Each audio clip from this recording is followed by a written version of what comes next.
Hi, to this video, I will be read chapter 4 entitled Confession from the book of Step to Jesus.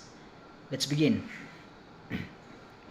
According to the Proverbs 28 and 13, you will never succeed in life if you try to hide your sins, confess them, and give them up.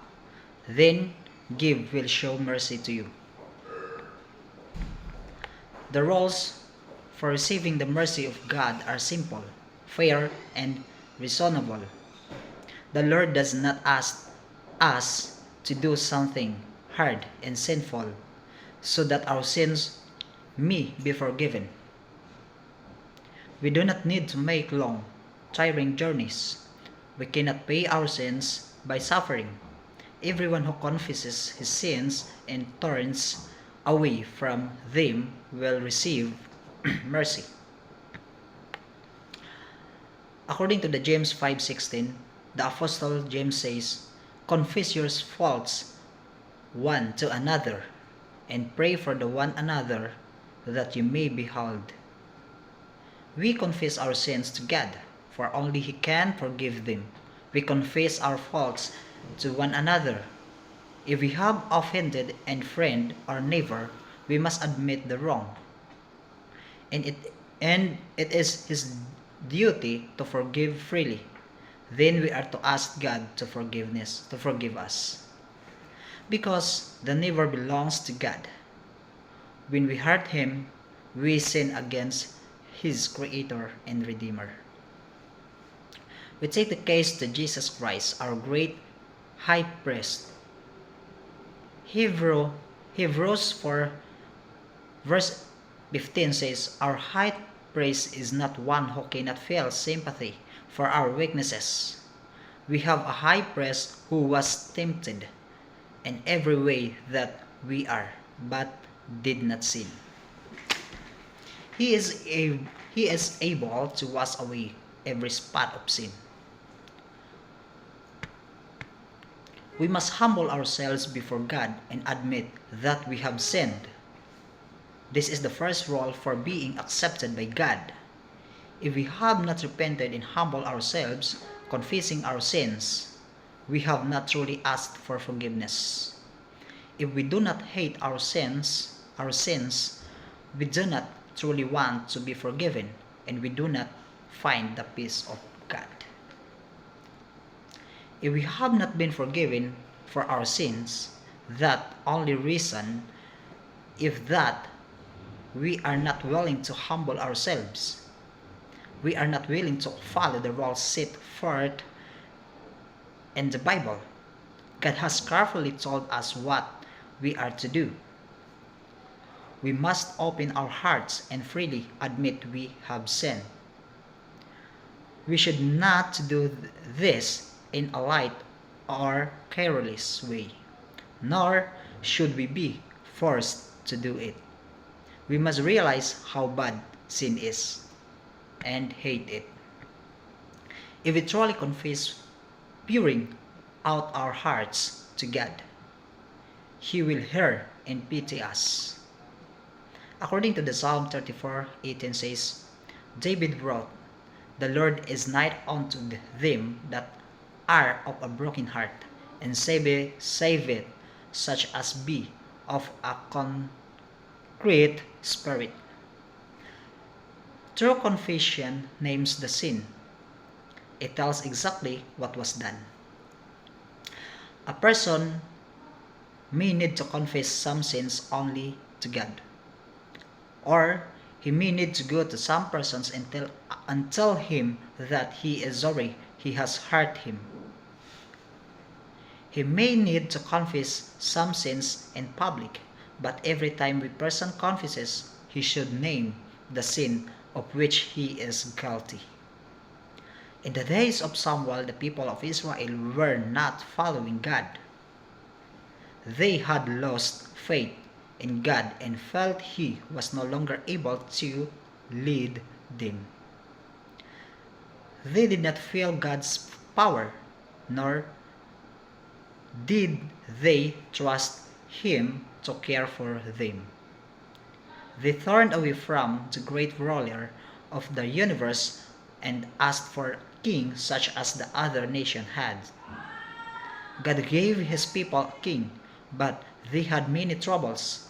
Before they could find peace with God, they made these confessions. According to the 1 Samuel 12, verse 19, we now realize that besides all our other sins, we have sinned by asking for a king. They had to confess the exact sin that had caused their trouble. They had not been thankful to God for his leading, and this had cut them off from him. God cannot accept our confession unless we repent and give up our sins. We must make decided changes in our lives. When we are truly sorry for sin, we will give up everything that is not pleasing to God.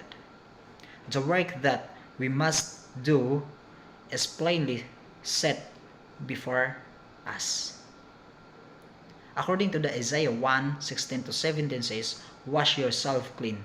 Stop all this evil that I see you doing." Yes, stop doing evil and learn to do right. See that justice is done, help those who are oppressed, give orphans their rights, and defend widows.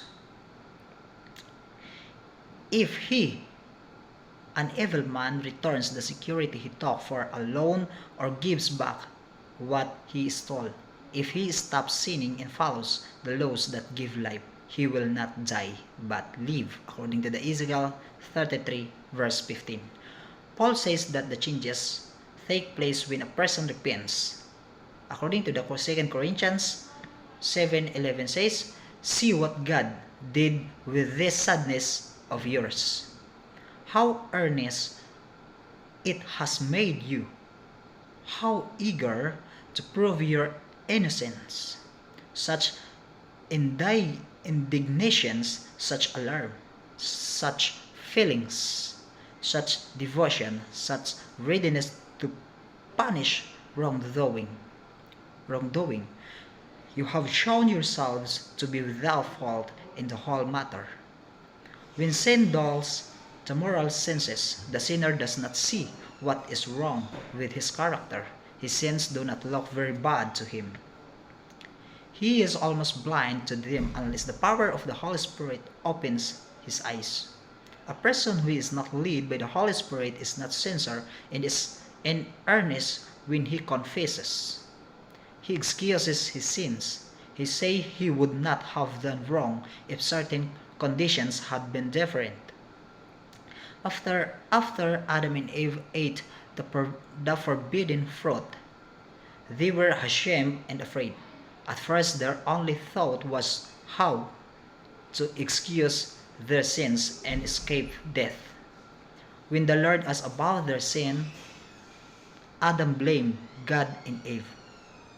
According to the Genesis 3:12-13, he said, "The woman you put here with gave me the fruit, and I hate it."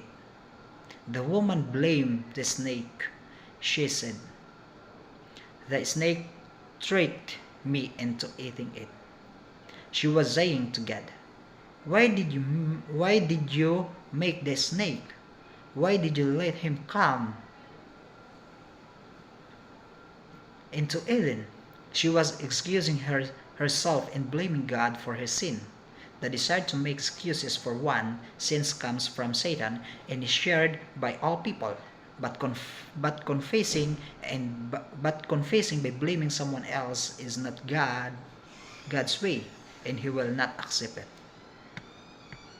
The true repentance will lead a person to admit his guilt without trying to act innocent or making excuses.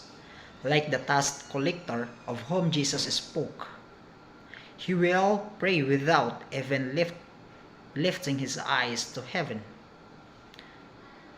"God, have pity on me, a sinner." God will forgive those who admit they are guilty, for Jesus gave his life to save sinners who repent. He is the great high priest in heaven. We read in the Bible of people who truly repented. They were humble and confessed their sins. They did not try to make excuses or defend what they had done. The Apostle Paul told of his sin of trying to kill the Christians. He did not try to make it appear small. He made it sound as bad as he could. He said, according to the Acts 26, 10 to 11, I received authority from the chief priest and put many of God's people in prison. And when they were sentenced to death, I also vowed against them.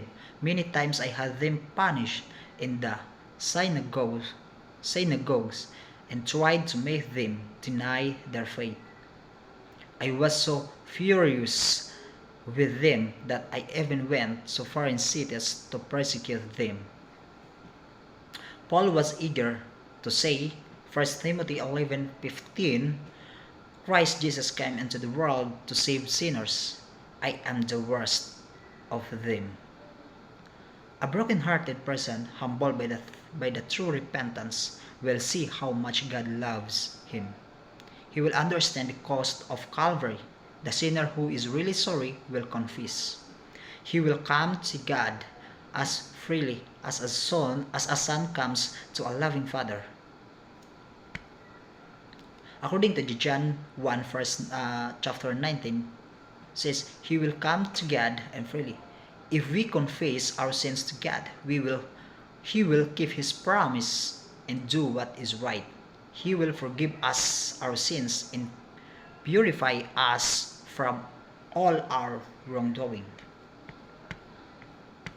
That's it for chapter 4. So have a nice day.